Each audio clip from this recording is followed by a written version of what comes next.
Just a quick reminder, you can turn on captions for English or Chinese, and don't forget to subscribe. Now let's continue with the episode. I think I have to credit to you the start of my YouTube channel. That 40-day creative challenge, I actually challenged myself to something quite impossible, which was to post a video every single day. I remember. For 40 days. And I think that was the start of me kind of falling in love with the process of creating videos and things like that. And so we're here because we're here. We're here. Melody Jati Podcast. Hi everyone, welcome back to Melody Jia Podcast. Melody Jia is actually Melody family in Chinese. Oh, come on. I love it. And then Melody in Chinese means beautiful and happy. Family. Oh, that's you, Melody. That's who you are. Yeah. And everyone, this is my mentor, Mama T. Hello, everybody. It's Teresa so good to Dedman. meet you. Yeah. Mama T, she was super, super instrumental to me in my creative journey. So 10 years ago, I did BSSM here in Redding, California, where we are today. Yes, in my home. Yes. In your beautiful home. And not even the third year when I entered with you, the first year, the first weekend. Yes, the first weekend that you were there, I was speaking. At Twinview. Yes, at one of the campuses at Bethel. Exactly. And it was crazy because I was talking about being a reformer of creativity. I was talking about all of these testimonies. And then I get this email from Melody. Remember. I do. And she goes, hey, I wrote a song. And I'm thinking, sometimes what the students do can be a little cheesy. I'm thinking, oh, is this just well, thank you so much. But then when I heard the song, it was so powerful. And I thought, come over here, Melody. I got to get to know you. And it's so powerful. I don't do that all the time. I think it was my first weekend here. And I never heard a message about using creativity to reform the world before. Yes. I just remember when you were talking, I was taking so many notes and I felt like my blood was boiling, really. Yeah. And so the next day, it was a Saturday. I think that was a Friday night. And Saturday, I just spent the whole day writing this song, recording this demo. Yes. And I had to send it to you. And it was crazy. It was so good. But the story behind it is then you were in Taiwan. How many years later? True. Yes. So I moved to Taiwan in 2020 and I don't know how, but basically there's a group of Christian teachers in Taiwan and they have this teachers summit that they do to encourage one another. Which is awesome. Yes. Yeah. And I don't know why they picked my song Reformers in Chinese to be their theme song. Yeah. And so sometimes they will just invite me every year to go and present this song and kind of encourage everyone. We are the reformers. We are the reformers, And I'm wow, that's so cool. And Mama T, you're part of that. You're also an educator. Yes, I am. Yeah. And so there were all of these amazing links to the first song that you created based upon inspiration and a God idea to create something about the truth, about the fact that we are the reformers, which was amazing. Yeah, it is amazing. Because Mama T, you are amazing. You did so much. I mean, my experience with you was here at Bethel, but even prior to Bethel, you were already, a pastor and an artist and things like that. So I interned with you in my third year. Yes. In my first and second and third year, we also went on a lot of ministry trips together. We did, all over the planet. We went to Taiwan. We went all over. We did. Yeah. Even the United Nations in Geneva. Oh my gosh, that was so crazy. So we got to go to the United Nations and sing the song. Yeah, you encouraged me to write a song. I for know. the UN. And it happened. Yeah. It's so crazy. That's so cool. I love how you empower people. And that's really the thing what I saw about you that influenced me the most, I think, as a leader, as a woman in ministry, was the way that you really empower people. And you're really strong and I don't know, energetic is the right word, but you're able to do so many things. It's true. It's true. Anyone who was at BSSM at that time knows Mama T has her world of it's true. activities and apprenticeships and creative everything in every creative form. What we did in the city was so unparalleled because we would go music in restaurants, music all over. We did so many after school programs in drama or different creative ways to touch people.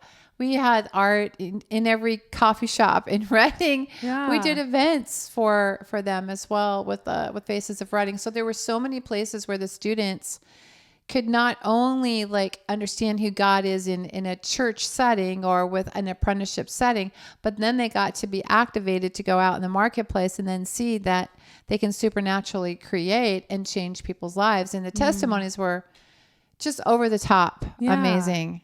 And it's not the usual testimonies that you hear in church. No. Because the things that you're doing that you were inspiring us to do are not the things that most churches do. No. So that's kind of maybe my first question is like, how did you become who you are? And like most people think of church, most people think of serving the Lord as looking a certain way. Yeah. How did you get to thinking so out of the box, you know, like being part of your world? I realized that you really put your hands in every area of creativity. You know, I'll never forget, Melody, when I was 4 or 5 and I was sitting on this little porch outside of the door of my house with my dog. And I remember I had an encounter where I saw the leaves rustling at the very top of these tall poplar trees. Everything else was completely still. And I knew that God was speaking to me that I would teach and that I would be marked by God my whole entire life. So I knew that my life would be different than most people. And the other thing that happened is my mom was very creative. I know you come from a very creative family as well. So I realized that was also going to be a part of my life because they were involved in music, art, dance, writing. Every part was involved with my family. So I think I was like, in a sense, chosen to do that. And so the way that it happened was, you know, I was involved in church, went to Bible college, didn't see anything creative in those departments. But when we went out in the marketplace, my husband and we planted our church in Southern California in Huntington Beach. We began to do like, we would do hip hop dancing. We would do rap dancing. I was a rap dancer. We would change Alanis Morissette songs or Red Hot Chili Pepper songs and sing them all over the inner city of LA. And we saw so many people come to Christ. But I didn't see the supernatural until I came to Bethel in 2002. And then I married the prophetic and healing. And I said, let's go to every sector of culture. Let's go to the libraries. Let's go to the hospitals. We had music and art in hospitals. We were into every place where people congregated. I said, let's take it. Yeah. Let's take that mountain for Jesus. And the students just loved it because they were fulfilling the passion of their own heart. So it was like a win-win situation. And so I just built it. I think it was a prophetic word that a second-year student gave me in 2002 that I would lead a creative movement and it would go around the world. So I was going step by step. And then, it's led me to write, write books, to do all different kinds of travel, to start a kingdom creative movement in online. I mean, so it's caused me to say, like what you're talking about, that why isn't this in church? Why do believers associate like having a good time in a worldly standpoint by listening to a good concert or going to a good movie or whatever, but not thinking that could be them? Like it. And so just that part of that, the fact that we're called to be influencers of culture, we have to be creative to do that. All of that, like content creators, we were just talking about that in the car, like who's doing now? Well, if Christians feel like I can't do that because I might get tainted, or I can't. If they have that philosophy, they're not following Paul or Jesus into the marketplace. Like I see. I have so many questions. Maybe coming off of what you just said, like being fear of tainted. So like, yes, I think coming here to Bethel like 10 years ago was really where my mindset started to shift. And I released my first solo album in 2014 because of you and because of like all the things that I was hearing here about dreaming with God and stuff like that. Yeah. But prior to that, I think I always did have this fear, like if I release my own music, am I being selfish? Yes. That's one. And then number two was like, if I try to pursue anything in the music industry, am I going to have to sell my soul to the devil? Totally. Yeah. No, believe me, I have tons of stories about this. Yes. Yeah. I think a lot of artists struggle with that. And so I think sometimes we don't give ourselves permission to dream or to dream higher, you know, like what does it mean? Even today at the worship school, Susie was speaking and she was talking about Brian Johnson. He said this before, was like, you want to be famous? So what? Yeah. What if the Lord wants you to be, like a lot of us like have this exactly like a taboo thing, like, oh, it's so bad, to want to have influence. But why is that? Like, you just need to have like the right people around you, to make sure that you do it well or that you're stewarding it well. But I think a lot of people have a lot of those ceilings, it's hard to. A lot of it is because of the fear of what people think success is, because success is really living your life before God and producing things that you're called to produce. And so I think it's backward. I think that we're called to, number one, abide in the presence of God, which is what Jesus taught in prayer. But the other thing is, like, he wasn't afraid to go into any circle or culture and to bring transformation through story. So he used his creativity to transform culture. And he did that without any, you guys, I can't be talking about this because I can't go to the Samaritan woman. I can't. No, Jesus was fearless. He goes, that's what he told the disciples, go into all the world. He didn't say, by the way, don't do anything to offend anybody in culture. And by the way, don't go into any mountain because you might get tainted. That's not a scriptural principle. That's a religious mindset that needs to be broken in the church. So what happened is you got set free to dream. And you got set free to create things that now have shifted Taiwan and shifted culture. And so that's what God would want. And so if you were going to, if I think case in point, if we do stuff for our own glory and then things don't happen, we know that our heart wasn't in the right place. But if we do things for the glory of God, it's up to him to bring the increase. So whether you're famous or not, if you're doing it for the glory of God, that's what matters. So character and community is very vital for people that want to continually grow in the culture, because that's where, if people get picked off, if Christians get picked off because they're in like the music industry or they're in the entertainment industry and they're not in community, then they're going to be an easy prey, because that's what the Bible says. Like, we're supposed to be in community. So that's a big deal to God. True.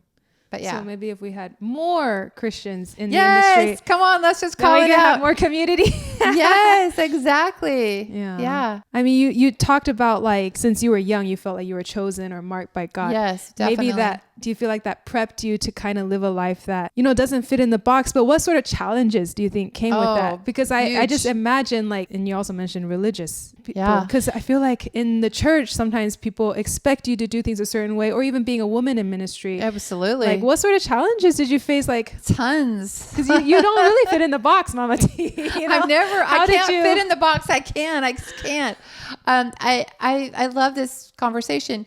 Well, first of all, like, I have this belief system that there's a challenge. If there's a challenge to what is possible, then God, he has to break out of that box. So I'm with him. So I've always, like, when I was really shy. I mean, guys, I was like Moses. I was like, you want me to go and speak? Like, I was not that kind of person.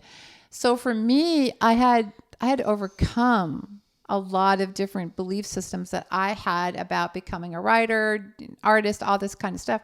So what I dealt with was more of this thing that I'm not enough from my mom and my dad, because of the way that they were raised in their Christian mindset. And so because of that, I think what I had to deal with was defeating mindsets like shame or fear of failure. And so what I did, and this is just funny, is I said, well, the only way to conquer that is to go through it. So I just decided to go through it. I just decided to do it scared.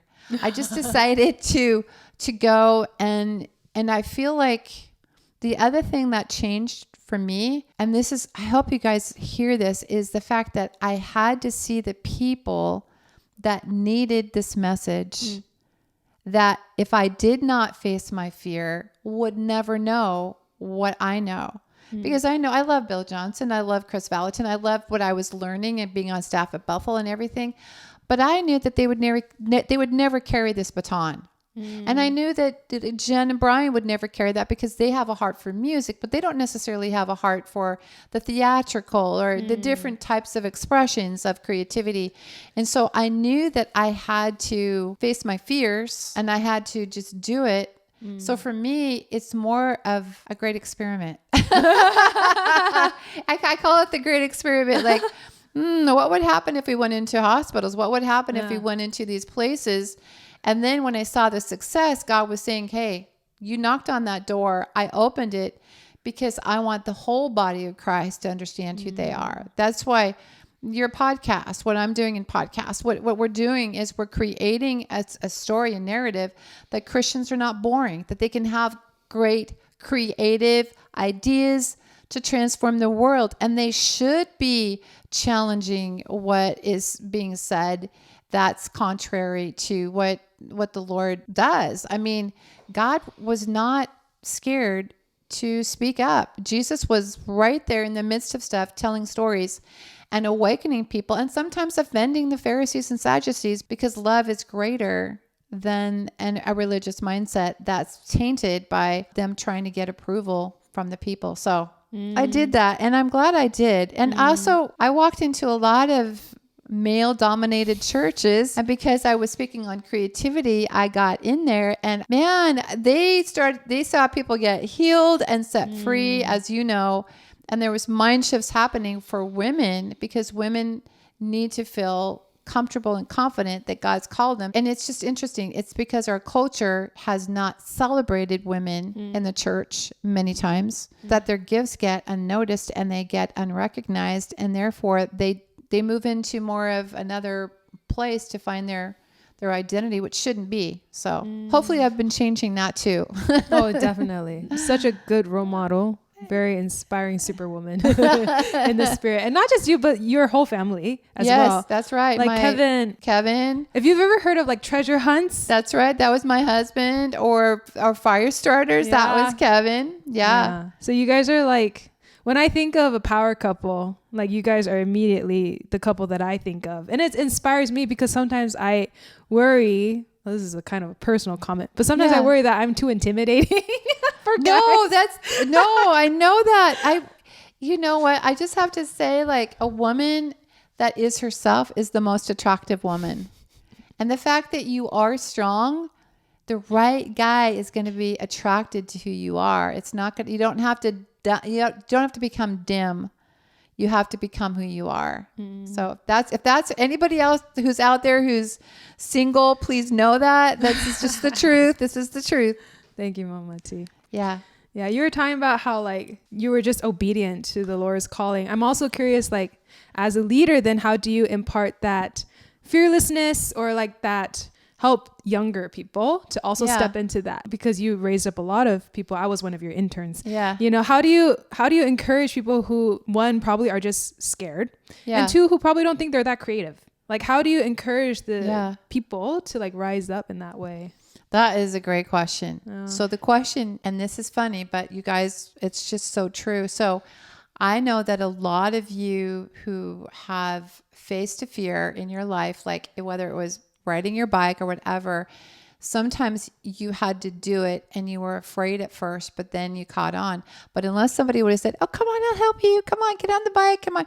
And so what happens is, like, when we create scenarios for people to face their fear, well, come on, just create something here. And they don't think about it, but they actually do it. And then when they find out that they can do it, that's the moment of breakthrough that needs to happen. So I kind of trick people. I know I shouldn't say that, but I do.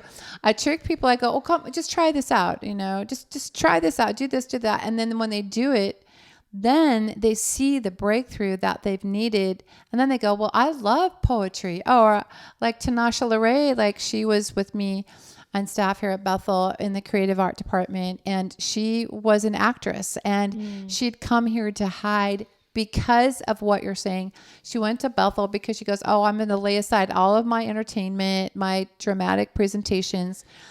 But lo and behold, like, I found her and she was coming to the track.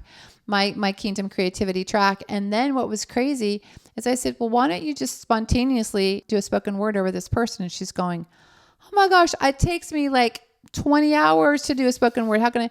And she did that. And that whole person's like whole life was changed. And so it's not, it's like so many times what you're talking about, we don't trust ourselves. No one's ever taught us to trust our instinct with God, our quick, like that quick moment. I was just in a store and I was getting a present for a friend at a store here, TJ Maxx, a clothing store. And the Lord said, I want you to create something. So I created just an art piece just a card for somebody with a lake. And I was looking around who it was for. And I saw this girl who was about 17. And I found out she was Kayla. Her name was Kayla. And I spoke about who she was, gave her the card. And she goes, that's exactly my life. That's who I am. I'm so glad that you came. Can I give you a hug? And so it was that moment where I could have said, no, I'm too busy. I don't want to create. I have things to do, which I do. But it was that moment where you have to trust that God has people in your life to creatively understand God's goodness. And most people, and I know that you're hearing me on this because I know Melody, most people will not remember by words, but they'll remember through a song. They'll remember through an art piece. They'll remember in a creative way of you expressing God's heart that will transcend anything that can happen just by knowledge. So the heart language is creativity. And so when you were singing about the reformers, it was a heart language of music that was stirring people through your craft, through what you love. And it touched people in Taiwan. Now, you didn't know that would happen when you were in first year in the School of Ministry, but God had already planted that in you for that reason ahead of time. So everything we create, if we do it to the Lord, will have repercussions for the rest of our lives. It'll just happen. Yeah, I love that. I love that about you, Mama T, is that it's not just, and also about Bethel, is like, it's not just a church thing, it's like a lot of churches kind of separate, they do. Church, Sunday church, Monday to Friday. But I love that you just did that at some random TJ Maxx, I know. Hey, you know what? I'm praying and hoping that, because I said, this is the Lord speaking to you, that this is going to be a turning point for her, because when you're 17, you can go one way or you can go the other way. And so, we all need encouragement. We do. And speaking of that, and you were saying, sometimes people just need a little push. I remember the first intern meeting with everyone, and you encouraged all of us to do a 40-day creative challenge. Yes, I think you do this maybe every year. Oh, yes, I do. And I think I have to credit to you the start of my YouTube channel, because before that I started, only posting my original song lyric videos, and that was it. But that 40-day creative challenge, I actually challenged myself to something quite impossible, which was to post a song video every single day. I remember for 40 days. And because it was a challenge, so I, kept my word and I did it. And I think that was the start of me kind of falling in love with the process of creating videos and things like that. Yeah. And so, we're here. We're here. We're here. Yeah. I mean, part of it is I remember when we were talking about this in the car when I moved down south to really pursue the love that I have for LA and Orange County, and for 2 years. And I've been back now for a year. But there was that thing inside, Lord, I have to go after this. I have to pursue what God is saying. And so a lot of you need to understand, I raise up creatives all the time. I'm going to have my own Kingdom Creative Movement, which is on teresadedmond.com. But there's ways that you can continue to grow no matter where you are in life, no matter if you have kids, or no matter if you're single, or no matter if you're older, or if you're a teen. Everybody has this creative DNA that God's wired them to create with. But if they see it connected to God's love, not perfectionism or fear of performance, then they start to see that that's actually the joy of Jesus, the joy of the Father is that we would create with him. It becomes an enjoying thing versus a fearful thing. So many creatives fear their music. They fear that it's not going to be good enough, or that their art or their dance or their writing or whatever their passion is in business or whatever. But it's just the opposite. It's like when you do it with God, it becomes joy. So that's part of my training. Mm-hmm. And you know that. It's like that 40-day challenge is, okay, it's not just to create, but it's to create with the presence. Mm. And that's what changes. And that's why you got involved in podcasting. Come on, I love it. This is so powerful. Yeah. Maybe this will lead to my last question, but like you said, how to inspire people to create again is with the presence. Yes. Do you have like more tips on that, especially for people who maybe they don't feel so creative, or they know that they are, but they often have the blocks, like a creative block or something. I actually feel like I kind of am in a bit of a creative block right now. But like, how would you then encourage people to get out of that? Is it just, put on some worship music, or like, what does that look like? That's a great question. Anytime you have a block, or anytime you feel like you've never done this before, and maybe you're new to it, you have to realize that that's an invitation. It's not a limiting thing, but it's God saying there's more. So if you're feeling right now, I have this block, what you're talking about, Teresa, I have perfectionism, or I have fear of failure, or, I just haven't been doing it, or whatever it is that thing is, that's actually an invitation for God to come in and say, well, what would happen if I stepped into that? What would happen if God took you on an encounter and that was erased from your life? What would you be doing if you were 10 times bolder? What would you be creating in song? And so what you do, first of all, is you paint the scenario. This is not a limitation, but this is a restriction in my mind that I feel is stopping me. So number one, it's a limiting belief system, because every day you can create with God. So it's a limiting, like you did for the 40-day challenge. The second thing, so you face the fear, you name it. This is what I'm dealing with. We don't want to deny it. It's actually a part of us. I mean, Joshua 1, I think 3 times it says, don't be afraid. So any type of assignment or dream you have will always be bigger than you can do. Mm-hmm. That's just how God wired us, because we need him. The second thing, I just strongly, I feel like there's people that are listening to this, is don't do it alone. Like I mean, that's one of the reasons why Melody, you grew so much here when you were with me, because you had other people around you, other interns, other people around you that were stirring up the gift inside of you.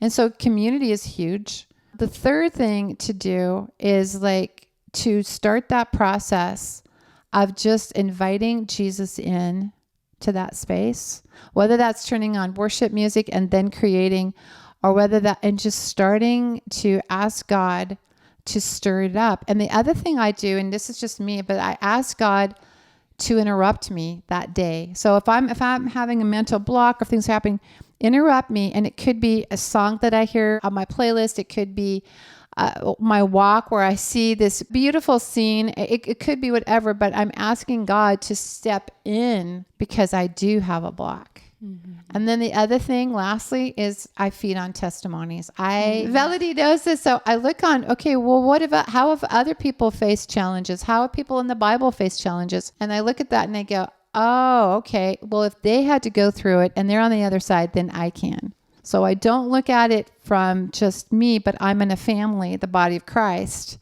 And so, and I, camp on Hebrews 11, you camp on truth, and then you feed on that, and then that becomes part of your reality. And then never give up on a dream. Mm-hmm. Whatever you do, don't give up. Hear Mama T say, go for it. Never stop creating, because when you stop creating, you die. Mm-hmm. It's not like you go backward. Mm-hmm. You don't go forward. And it could be like a post. It could be as easy as posting every day. It could be as easy as whatever it is that you do. But it's learning to take time to activate those creative juices like you did with the 40-day challenge. Mm-hmm. Yeah. And one last testimony, I also just remember, I think I did share this with you. The first year when I moved back to Taiwan, they had a songwriting competition. Yes. Chinese Christian TV network. And my song Beauty Arise, which I wrote for the creative track final presentation. And that we showed in the School of Creativity. Yeah. Yes. And we translated that actually into different languages. Yes. But one of them is Chinese, 美丽翱翔.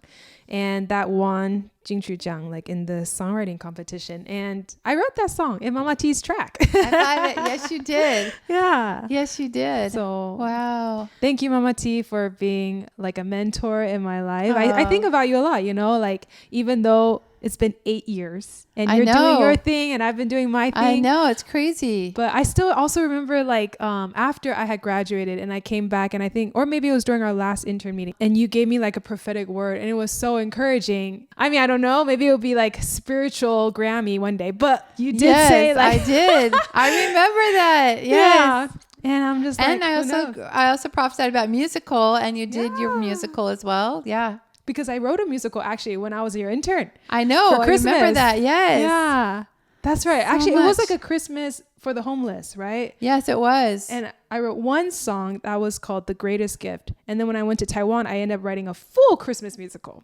This is just awesome. like a tidbit, like a trailer. Yes. Watch out when you get in Mama T's world. Yeah. And you know what's so great, Melody, is like you, just to honor you, you have so championed other people's dreams, and you have so been faithful in pursuing your dream and what you've pursued this in your whole life of really championing what happened with your father when you were young, and how he tried to yes, and how the enemy tried to steal your gift of music. But through forgiveness, God changed all that. That's the story of our lives, is the forgiveness of God and how he works. So it's amazing, our journeys. Yeah. And I just love that you're still at it. You're still doing it. Of course I am.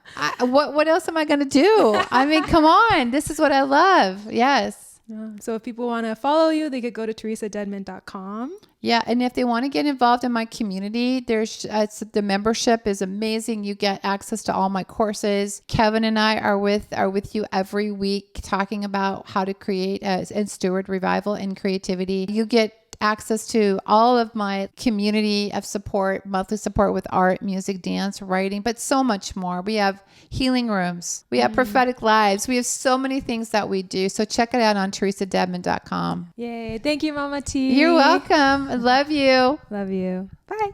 Bye. 一看你我比不知羞愧，一看你我比不知羞愧。